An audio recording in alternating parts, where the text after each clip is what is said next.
കൂത്തുപറമ്പ് സംയുക്ത കലാസമിതിയുടെ നേതൃത്വത്തിൽ സംഘടിപ്പിക്കുന്ന ത്രിദിന റിപ്പബ്ലിക് ദിനാഘോഷ പരിപാടികൾ വെള്ളി, ശനി, ഞായർ ദിവസങ്ങളിൽ നടക്കും. വെള്ളിയാഴ്ച ദേശഭക്തി ഗാനാലാപനത്തോടെയാണ് പരിപാടിക്ക് തുടക്കമാവുക. 3 ദിവസങ്ങളിലായി കൂത്തുപറമ്പ് സംഗീത സഭാ ഹാളിലാണ് പരിപാടി നടക്കുക എന്ന് ഭാരവാഹികൾ കൂത്തുപറമ്പിൽ വാർത്താസമ്മേളനത്തിൽ അറിയിച്ചു.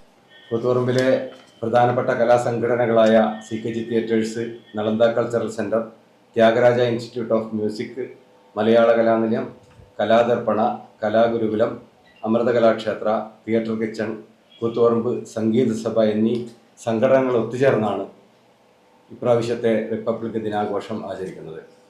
അതിൻ്റെ ഒരു പ്രത്യേകത 24, 25, 26 തീയതികളിലായിട്ടാണ് റിപ്പബ്ലിക് ദിനാഘോഷം സംഗീത സഭയിൽ വെച്ച് ആഘോഷിക്കുന്നത്. അതിൻ്റെ ഏറ്റവും വലിയൊരു പ്രത്യേകത നമ്മുടെ രാജ്യത്തിൻ്റെ ഭരണഘടന, അതുപോലെ തന്നെ അതിൻ്റെ പ്രിയാമ്പിൾ, അതിന് പ്രാധാന്യം കൊടുത്തുകൊണ്ടുള്ള ഒരു പ്രവർത്തനം കൂടി അതിൽ ഉൾപ്പെടുത്തിയിട്ടുണ്ട്. CKG theatres, Nalanda cultural centre, Thyagaraja institute of music, Malayala Kalanilayam, കലാദർപ്പണ, കലാഗുരുകുലം, Amrita Kalakshetra, theatre kitchen, Koothuparamba സംഗീത സഭ എന്നിവയുടെ സംയുക്താഭിമുഖ്യത്തിലാണ് ത്രിദിന റിപ്പബ്ലിക് ദിനാഘോഷം സംഘടിപ്പിക്കുന്നത്.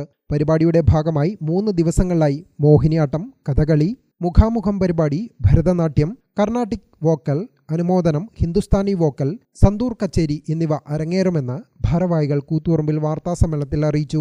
Vinod Naroth, N Dhananjayan, P Raveendran, N Ramadas, ജ്യോതി സാഗർ, AV സതി, AU രജിത തുടങ്ങിയവർ വാർത്താസമ്മേളനത്തിൽ പങ്കെടുത്തു.